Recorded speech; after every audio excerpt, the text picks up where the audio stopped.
Pakistan peoples party के chairman Bilawal Bhutto Zardari बैरून मुल्क के दौरे करने के बाद कराची पहुंचे। पहले वो गए थे अमेरिका, उसके बाद गए बर्तानिया, फिर उन्होंने दुबई यात्रा की और उसके बाद पीपल्स पार्टी ने उनका इस्तकबाल किया कि बिलावल भुट्टो जरदारी सफारती महाज पर लड़कर आए हैं, जहाद करके आए हैं, जंग करके आए हैं भारत के खिलाफ और भारत को वो तनहा छोड़कर आए हैं। तो बिलावल भुट्टो जरदारी साहब के ज़हन में एक बात होनी चाहिए कि भारत और अमेरिका एक दूसरे के अलाई हैं, एक दूसरे के साथ जुड़े हुए हैं, क्योंकि भारत ने अरबों डॉलर की इन्वेस्ट की हुई है।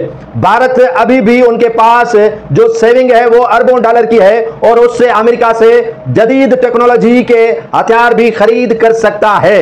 अमेरिका कभी भी भारत को छोड़ नहीं सकता, क्योंकि कारोबार में जब शराकतदारी होती है तो एक दूसरे के साथ लोग जुड़े होते हैं। ये बात अलग है कि अमेरिकी सदर डोनाल्ड ट्रंप ने पाकिस्तान से भी हाथ नहीं जो है वो दूर किया या उससे हाथ नहीं खींचा, क्योंकि वो पाकिस्तान को चाइना की मुकम्मल गोद में नहीं देखना चाहता है और पाकिस्तान से अभी काफी काम लेने हैं। खैर, बिलावल भुट्टो जरदारी पहुंचे और उनके इस्तकबाल हुए, लेकिन तकारीर जो की उसने ईरान और इजराइल के जंग के मुतालिक एक अल्फाज भी नहीं बोला, क्योंकि जो थिंक टैंक है उन्होंने कहा होगा कि मोहतरम बिलावल भुट्टो जरदारी साहब आप इस पर बात नहीं करेंगे। तो बिलावल भुट्टो जरदारी ने आने वाले दिनों में उन्हें वजीर आजम होने की ख्वाहिश है और वजीर आजम होने के लिए तलब है, तो वो उस पर बात उन्होंने नहीं की। लेकिन बिलावल भुट्टो जरदारी की सफारतकारी पर जो कहते हैं कि आर्मी चीफ जो फील्ड मार्शल है आसिम मुनीर साहब ने मट्टी डाल दी। मट्टी कैसे डाली कि उसके जो है वो वहां अमेरिका में जाना और अमेरिकी जो सदर है डोनाल्ड ट्रंप उन्हें जोराने पे बुलाना, दावत पे मदऊ करना और उसके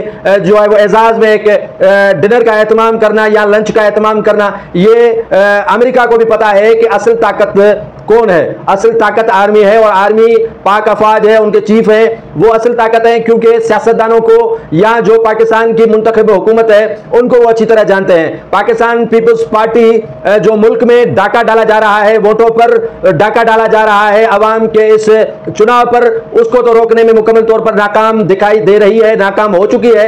लेकिन अब भारतीय महाज पर क्या लड़ेगी ये तो आप और हम भी जानते हैं। लेकिन general field marshal Asim Munir ने बिलावल भुट्टो जरदारी के दौरे को तहस नहस कर दिया और बल्ले बल्ले हुई तो अमेरिकी दौरे की जो है वो फील्ड मार्शल आसिम मुनीर की हुई, बिलावल भुट्टो जरदारी की नहीं हुई। बिलावल भुट्टो जरदारी की बल्ले बल्ले थी तब जब आर्मी चीफ वहां पर मौजूद नहीं थे। जब आर्मी चीफ वहां पर गए तो सारे मामलात आर्मी चीफ के साथ तय किए गए, बिलावल भुट्टो जरदारी के साथ नहीं किए गए। और बिलावल भुट्टो जरदारी जिस खुशफहमी में या गलतफहमी का शिकार हैं वो अपने ज़हनों से निकाल दें।